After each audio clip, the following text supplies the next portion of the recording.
കർത്താവിൻ്റെ അതിവിശുദ്ധ നാമം വാഴ്ത്തപ്പെടുമാറാകട്ടെ.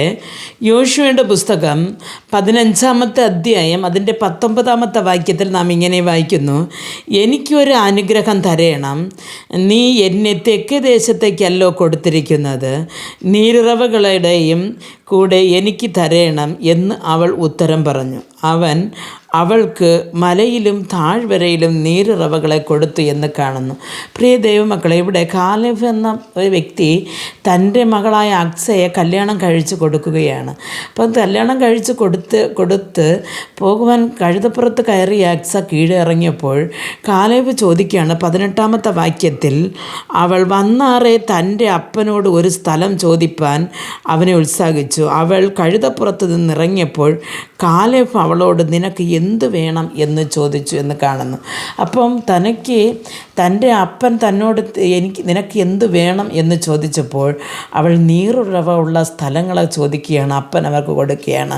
പ്രിയ ദൈവമക്കളെ, ദൈവസന്നിധിയിൽ വന്ന നാം എന്നും വരൾച്ചയും എന്നും സങ്കടങ്ങളും എന്നും നൊമ്പരങ്ങളും ഏറി നടക്കുന്ന നാമാണ്. പക്ഷേ വരൾച്ചയായ നമ്മുടെ ഈ ജീവിത യാത്രയിൽ അപ്പനുള്ള ആ ഒരു നീറുറവ നിറഞ്ഞ അല്ലെങ്കിൽ അനുഗ്രഹം നിറഞ്ഞ ആ ഒരു അനുഗ്രഹങ്ങൾ നാം ചോദിക്കുമ്പോൾ അപ്പൻ തരുമെന്ന് വചനം പറയുകയാണ്. പ്രിയ ദൈവമക്കളെ, നാം നമ്മുടെ പാപങ്ങളെ ഏറ്റുപറഞ്ഞ് ദൈവഹിതപ്രകാരം ജീവിക്കുകയാണെങ്കിൽ നമുക്ക് ഈ ലോകത്ത് സമൃദ്ധിയായി ജീവിപ്പാൻ ദൈവം കൃപ ചെയ്യും. സമൃദ്ധിയായി ജീവിക്കുക എന്ന് പറയുമ്പോൾ വലിയ ബംഗ്ലാവും വലിയ കാറുകളും വലിയ ഫാക്ടറികളും എല്ലാം കിട്ടിയാൽ മാത്രമല്ല ഒരു ഭയങ്കരമായ ഒരു സന്തോഷമായ ജീവിതം. കർത്താവിൻ്റെ ആത്മാവ് നമ്മോട് കൂടെ ഉണ്ടെങ്കിൽ നമ്മുടെ ജീവിതത്തിൽ കർത്താവ് നമുക്ക് എന്തു തന്നാലും അത് നമുക്ക് അനുഗ്രഹമുള്ളതായി നീരുറവ ഉള്ള സ്ഥലം പോലെ നമുക്ക് എപ്പോഴും അനുഗ്രഹം പകർന്നുകൊണ്ടിരിക്കും. നമുക്കെപ്പോഴും അത് സന്തോഷവും സമാധാനവും തരും.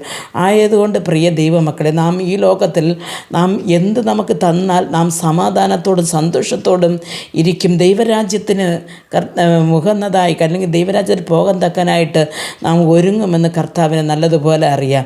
പക്ഷേ ആ കണക്കിൽ ജീവിപ്പാൻ തക്കവണ്ണം കർത്താവ് നമുക്ക് ഓരോരുത്തർക്കും കൃപ നൽകട്ടെ. നമ്മുടെ അനുഗ്രഹങ്ങൾ നാം കർത്താവോട് ചോദിച്ച് നാം വാങ്ങുവാനുള്ള ഒരു കൃപ തരട്ടെ. നാം അപ്പനോട് ചോദിക്കുമ്പോൾ അപ്പൻ്റെ കൽപ്പന പ്രകാരം നടക്കുന്ന ഒരു മക്കളായിരിക്കണം. ഒരിക്കലും അപ്പന് ഇഷ്ടമില്ലാതെ അപ്പനെ വകവയ്ക്കാതെ നടക്കുന്ന ഒരു പൈതലിന് ഒരപ്പൻ തൻ്റെ സ്വത്തിൽ നിന്ന് കൊടുക്കുവാൻ ആഗ്രഹിക്കത്തില്ല. അപ്പൻ്റെ വാക്കിന് കീഴ്പ്പെട്ട് അപ്പനോട് അനുസരിച്ച് ജീവിക്കുന്ന മക്കൾക്കാണ് അപ്പൻ അനുഗ്രഹങ്ങൾ കൊടുക്കുന്നത്. പ്രിയ ദൈവ പൈതലെ, ഈ ലോകത്തിലായാലും വരുവാനുള്ള ലോകത്തിലായാലും കർത്താവിൽ നിന്ന് നാം അനുഗ്രഹം വാങ്ങണമെങ്കിൽ കർത്താവിന് അനുസരണമുള്ള ഒരു പൈതങ്ങളായി നാം വാഴേണ്ടിയിരിക്കുന്നു. അതിനായി കർത്താവ് നമുക്ക് ഓരോരുത്തർക്കും കൃപ നൽകട്ടെ. പ്രാർത്ഥിക്കാം. ഞങ്ങൾ അതിവാത്സല്യമായി സ്നേഹിച്ച് വഴി നടത്തുന്ന സ്വർഗസ്ഥ പിതാവേ, അങ്ങയിൽ നിന്ന് ഞങ്ങൾ അനുഗ്രഹങ്ങൾ ചോദിക്കുമ്പോൾ അങ്ങയുടെ ഹിതപ്രകാരം ജീവിപ്പാനും കൂടെ ഞങ്ങളെ സമർപ്പിപ്പാൻ ഞങ്ങൾക്ക് ഓരോരുത്തർക്കും കൃപ നൽകണമേ എന്ന് പ്രാർത്ഥിക്കുന്നു.